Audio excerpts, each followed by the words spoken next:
Folks, listen, it's no mystery that there's only one thing that can happen when you play Great Britain in Victoria 3. You will get ready to build an empire that will forever secure tea for your people. And that is exactly what Darwin has done, and then still had to send me the save game because something went horribly wrong.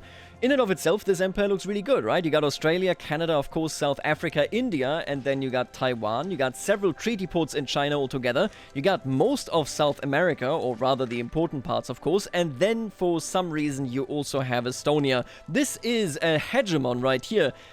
And yet, when we take a look at it, something went horribly wrong. In this disaster save game, we're going to take a look at whatever the hell has happened here, why it happened, and how to avoid it. There are some interesting tidbits in here, but most importantly, it's only 1881, meaning this is just barely in the mid-game, and I want to take a look at this because a classic mistake has been made that usually happens at this point in the game.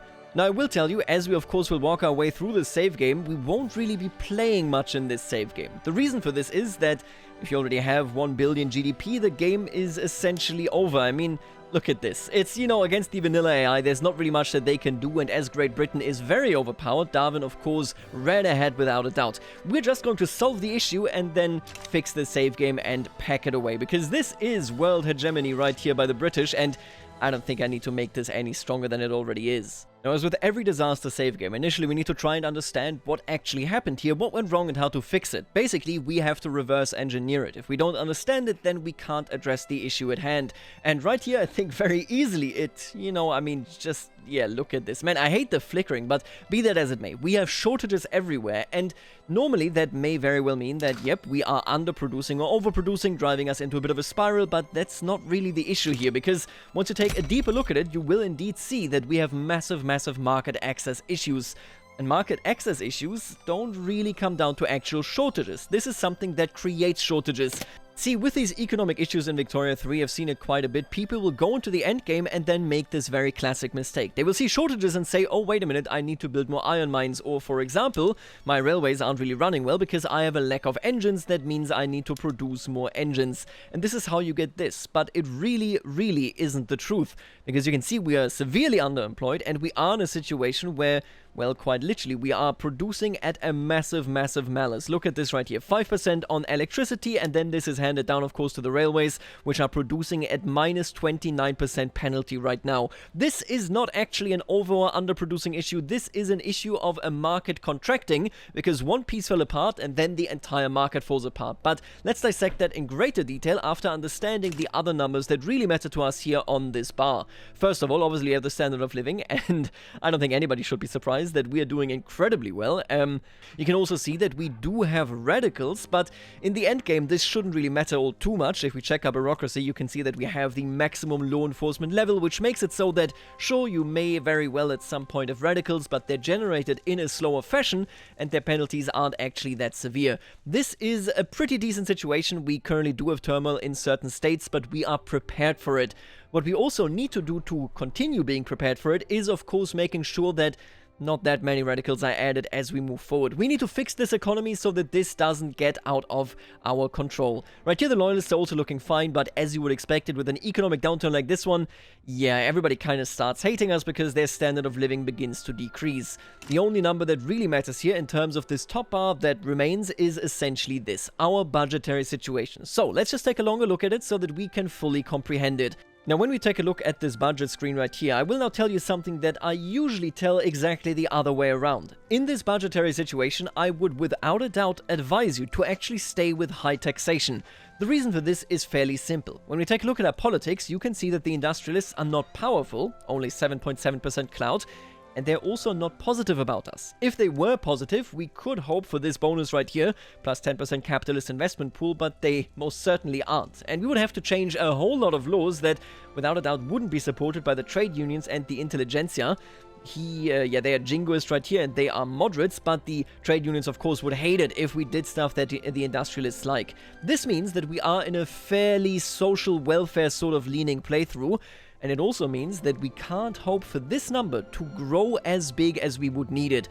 Usually at this point, you would want to look at 500,000, maybe 1 million every single week in investment pool contribution.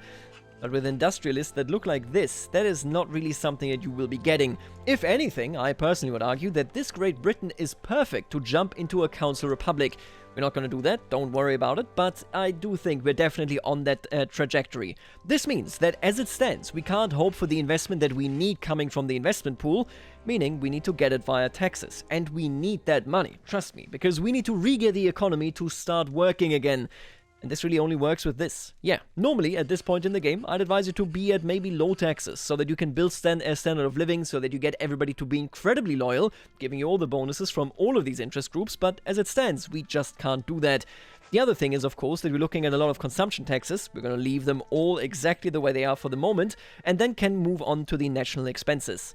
The national expenses, honestly, are actually kind of funny, because we're looking at a debt trap that many people think is broken and can't be overcome, but it very much can. First of all, we're looking at very high government and military wages. I'm going to lower just the government wages. You can see that they are a fairly decent expense right here, and getting rid of them immediately, sure, it will disappoint our intelligentsia, but as you can see, since the industrialists aren't too happy with us, the intelligentsia is incredibly happy with us. It's the basically fairly standard counterpart right there. This won't impact how much they, how negatively they feel about us, but it will make it so that we are in a position where we can get much, much quicker out of this negative balance. The other two incredibly important things, as mentioned before, are of course the welfare payments and the subsidies. Now, welfare payments is something that the average Victoria 3 player will tell you is absolutely broken. It will ruin you. You will regret the day that you actually picked up this sort of institution and then maxed it out. But I gotta tell you, this isn't actually the issue. This is just the result of the problems that we have. The day that everybody here went bankrupt, the day that we got scared into building 100 additional level of motor industries because it appeared as if our engines were actually in a shortage, well, that is the day that we're also looking at everybody here getting fired. It should come as no surprise that with this economic downturn, you're looking at, all of this. I will promise you right here that in no time whatsoever, we will fix these unemployed numbers. With that, of course, we'll also be fixing the actual budget here when it comes to welfare payments. And from there, well, the entire economy will be fixed and we can keep our minimum wage and our welfare payments exactly where they are. The other thing is the railway right here. We are heavily subsidizing this. Usually when we see subsidies of this size, it isn't the railways. It is, whatever else it may be. No, but in this case, it is the railways and we need to take care of this. They are currently making a massive loss, which isn't per se a problem, but I don't think it is necessary when you have this highest standard of living. Before we solve that though, let's take a look at our politics so that we can then move on to the actual economic setup. Taking a look at our laws, this is quite the interesting setup. Initially, we are of course a monarchy with universal suffrage, which makes it so that we don't need Victoria's industrialists in the government, but, it would give us more legitimacy, but we're doing fine without it. That is the power of universal suffrage, of course. Then right here we got multiculturalism. It is the meta in vanilla, and it should be the meta if you play with this. This makes a lot of sense. State religion, I think isn't awful to have. I think we could definitely convert out of this. We could go to total separation even, or at least freedom of conscience, but it only really pleases the intelligentsia, so who cares? The other side of the coin right here is, of course, that we are on guaranteed liberties, a great law. You definitely always want to have this, and we are also on interventionism. Now, I gotta tell you, this player, self-evidently, made it to 1 billion, completely doing fine, right? But I will tell you that if you play Great Britain in general, you probably want to go laissez-faire. Since Victoria is an industrialist, you will have an incredibly easy time to have happy industrialists, which will give you an infinite amount of investment pool. It is so damn strong, you should honestly almost never find yourself in interventionism, but since Great Britain is Great Britain, it's not really a death sentence either.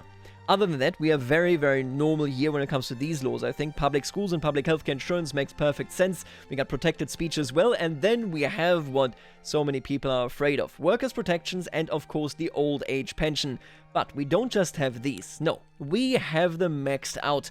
Level 5 Social Security, giving additional welfare payments, dependents income, as well as 50% additional minimum wage.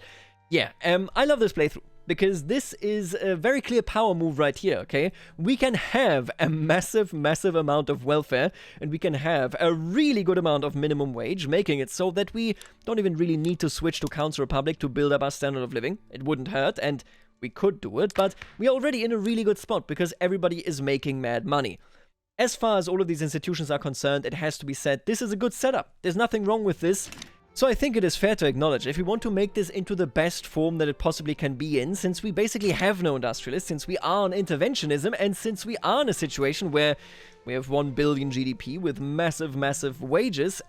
Going counter-republic would be a pretty smart move. Nothing wrong with that. I think that is the ideal political move, and we have the setup as is anyway.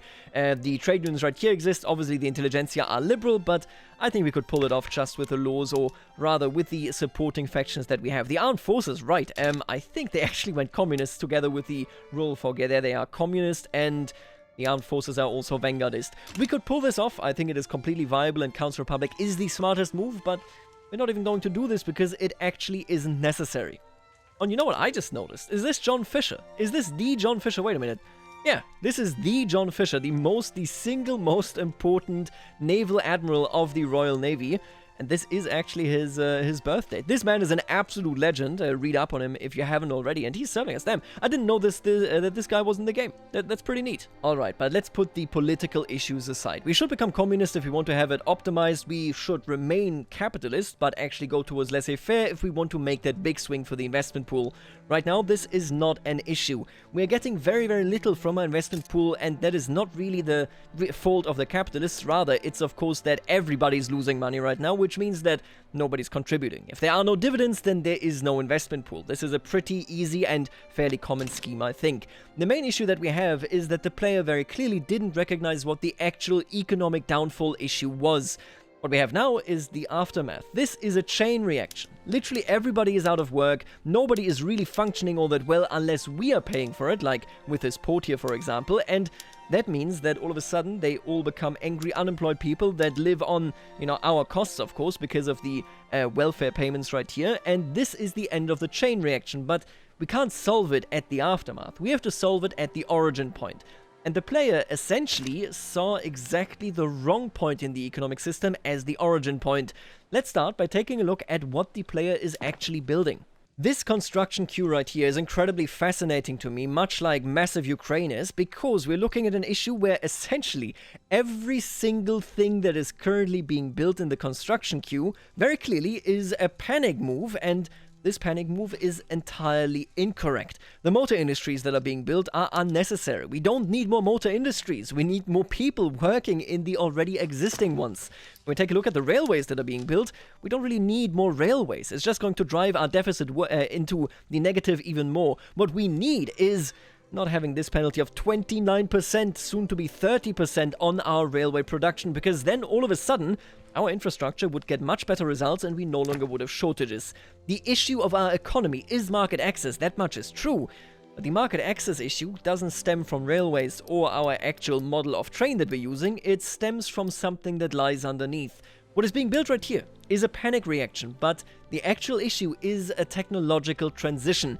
And this issue is something that I've seen so often because it is honestly a fairly abnormal transition compared to many other changes that you do to your production methods in Victoria 3. I'm talking about electricity that ruined the entire game here. Right now, in the British market, we have electricity sell orders for 2,280. They are exclusively built in Ontario, Wallonia, Flanders, and Yorkshire.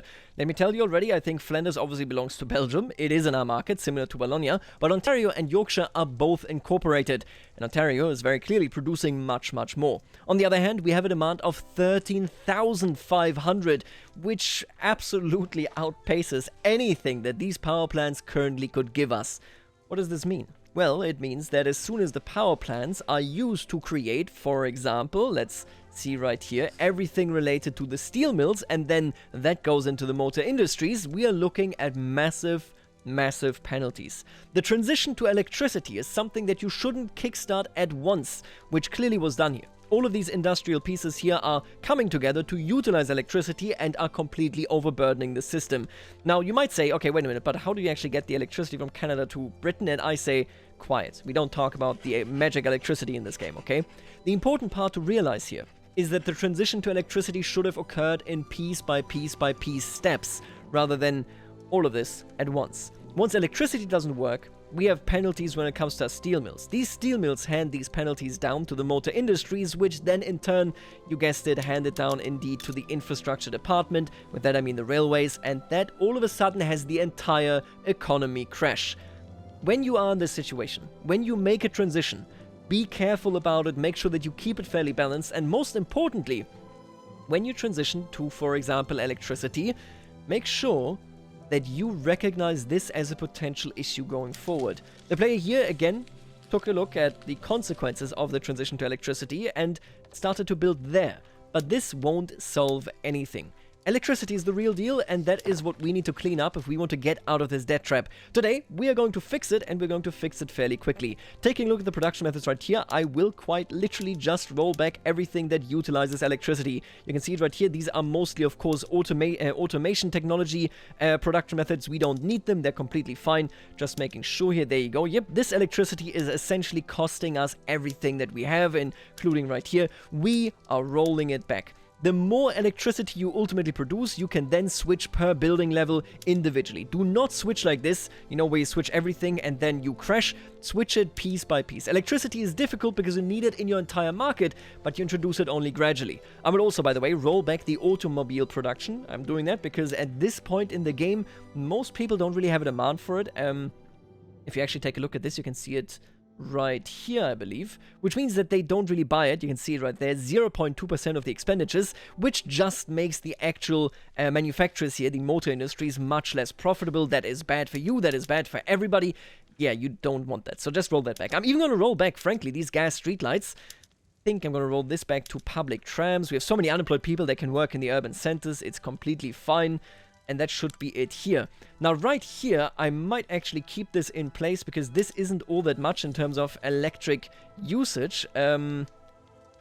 Oh, yeah, and here we already did advance to electric sawmills as well. I think we can keep it there. Doesn't really matter. The only other thing that we now need to do, and then we essentially have fixed this because we solved the core issue rather than, you know, the stuff that is on top of it, is I'm going to take this and switch it to cargo prioritization. Sure, this will make it so that our transportation tickets become a bit more expensive because we produce less, but we currently have a 29% penalty. You know, I think we're going to be fine, right? Once this penalty goes away, once the actual engine production ramps up again, we will be completely fine.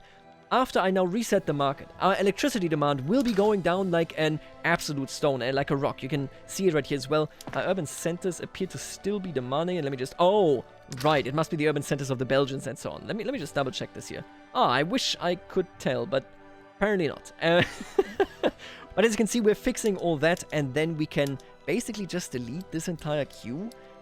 Because once these people start working here again, we don't need any of this. Now, this is going to be a bit tedious because we have to do it bit by bit by bit, but once it's done, our economy will be running again. And I mean, just look at this. I will delete the tooling workshops in the lowlands. We do not need 400 more of these, okay? It's just not necessary right now. And maybe more importantly, we cannot fill these positions. We're already looking at labor that can't even fill this right here. And yeah, this is just going to eat up so much infrastructure. It's just not necessary. Let's get rid of this. The most important thing that we can focus on right now is actually just this. We want more power plants. More power plants will let us gradually introduce the production methods that use it, which is the actual economic growth that we want. Yeah, the tooling workshops don't really do much for us. So, as you can see, I've cleared this. We got the Panama Canal. I think that is fine. And we may be building 1 or 2 rubber plantations. That's cool. Who really cares? I certainly don't. We're going to focus on building power plants, on letting our actual economy recover by these shortages disappearing. These shortages disappearing, making it so that our actual infrastructure will be restored, as railways will be operating at a much more active and positive, capacity. And then we're basically set. And just look at this, by the way. So we are currently technically in default, but every single week, since people are now going back to work, since people are capable of actually returning to their jobs and so on, our welfare payments are dropping. And with that, our economic existence will start rising again. Our economic existence rising means the gold reserves of our buildings are filling again, which will always keep us out of the actual bankruptcy situation. I don't have to touch anything here. I can literally just sit here and we will be watching ourselves going positive, at which point, of course, we can talk about restarting the construction queue to get more electricity. Look at that. The issue was not market access. The issue was a failed transition in technology. And all of a sudden, we are very much positive. And interestingly enough, of course, as I said earlier, the investment pool is coming back because as soon as there are dividends again, we are going to see this investment pool. And of course, that is exactly what we needed to save this economy. This is it. This is, we're basically done here, right? Now, as I have ramped up the building queue once again, you can see we're not quite full yet, but we are, of course, paying with for this out of pocket since the investment pool is empty again. You can see that we are not losing money again. This isn't a concern. Literally, straight up, just look at the credit limit and you will see that our credit limit will rise faster than our actual credit that we're taking up every week. And with that, yeah, we can have a bit of a negative economy here despite being so close to the credit limit, because our credit limit is rising consistently. Now, as I said, we're not going to be playing all too much of this save game because it is essentially solved, but we are looking at a situation where I do want to make a recommendation. When you have electrical generation, when you come into this really heavy, I'm going to churn out a whole lot of factories, I'm going to spam them because I have that many construction points, you want to be looking at two things, and this is incredibly vital. Yes, having the telephone is important, but you really want steam turbine and electric railways. Electric railways make it so that you need much less in terms of actual, railways, so that you can then maintain the same amount of infrastructure, which frees up more people to actually work elsewhere. The steam turbine, on the other hand, makes it so that if you have a lack of electrical generation, which we do, we're just not producing enough, this is the way to solve it. Getting coal-fired plants is so good in terms of efficiency. So let's just research this right here, and then we're going to switch over, and that should definitely catapult us forward even more. Alright, and now you can see everything is going quite well. We're back to 1.2 billion, where we of course needed to be. We have the maximum amount of construction. We could even build more, and we just researched steam turbine. This is a massive step. We're going to utilize this right away, and right after we're going to research electric railways, because this will let us optimize everything even more. For starters, let's just take a look at this. I'm going to switch this over to coal-fired plants. You can see electricity will go down like nothing else. Sure, coal will cost a bit more, but I think we will be able to cope with this. Let me just take a look at this. Are you looking yet? You're actually going to be completely fine just looking at this. We're going to generate so much electricity now that I can essentially right away regear everything once more to electricity. So I'm just going to be doing this. I'm going to put a lot of people out of work as well, just making it so that I can employ them elsewhere, because of course we are at this point in the game running out of workforce. But this is, yeah, a massive step. When you get electricity, be sure to get this next PM as soon as possible, because it will be absolutely great for you. Alright, now as you can see, we got electric railways, and this is, as I already said earlier, a big step, because it allows us to switch motor industries right here to electric engines, which produces more engines, so we don't have to build up more. We can work with a much more limited set of actual population. Then these engines are being used right here in the railway with the new production method of electric trains in the core areas at the very least. And if we take a look at this, then you will see that, yep, there you go, we have a lot of infrastructure left over. Technically, we could be destroying railways right now, or we just keep building here. Now, the thing about this build, and I do want to say this, we are the winner of this match. We are up to 1.52 billion now, and of course, we will not stop growing going forward. And mind you, just to highlight that again, all of that done with social security and with workplace safety officers. We are definitely at the end of this playthrough, I think, but it has to be highlighted that when you do this sort of build, make sure that you identify the problem correctly, rather than thinking it's the amount of railways or the amount even of motor industries and so on and so forth. Try to recognize what went wrong here. In this case, it was the transition to electric. We have fixed that since. I even started subsidizing it because it actually doesn't cost all that much, and ultimately this keeps the economy running. So that is the most important step, that you know where the problems actually lie, rather than just blindly building something. And I think most importantly, when it comes to Great Britain, I just want to highlight this again. If you are as rich and as developed as this Great Britain, you probably want to go towards Council Republic, because again, you're not getting much value out of the capitalists in comparison to Council Republic. But I also want to highlight that if we weren't state religion, we right now would be absolutely draining the entire market. Everything would be drained, but since we only accept Protestant pops, we are at a bit of an impasse. Normally, you would see, for example, the Argentines here being drained of population. The Danish aren't even drained here. I suppose they're doing fairly well for themselves. But if you look at the migration attraction, and this is, of course, very important, because it makes it so that, these people would actually move there and then can work in the factories that are currently empty. Wallonians, then you can see that we're all very attractive. This empire building here is great, but if you are going to go multiculturalism, try to go with the separation of religion and church, and state as well. This is this Great Britain save. It has been saved. We are in an incredibly strong position. The reason was electricity, rather than any of the other more symptom-like behaviors that our economy showed. Interesting world. I will never look at it again. Thank you for sending this one in, and I'll see you with the next one. Later, alligator.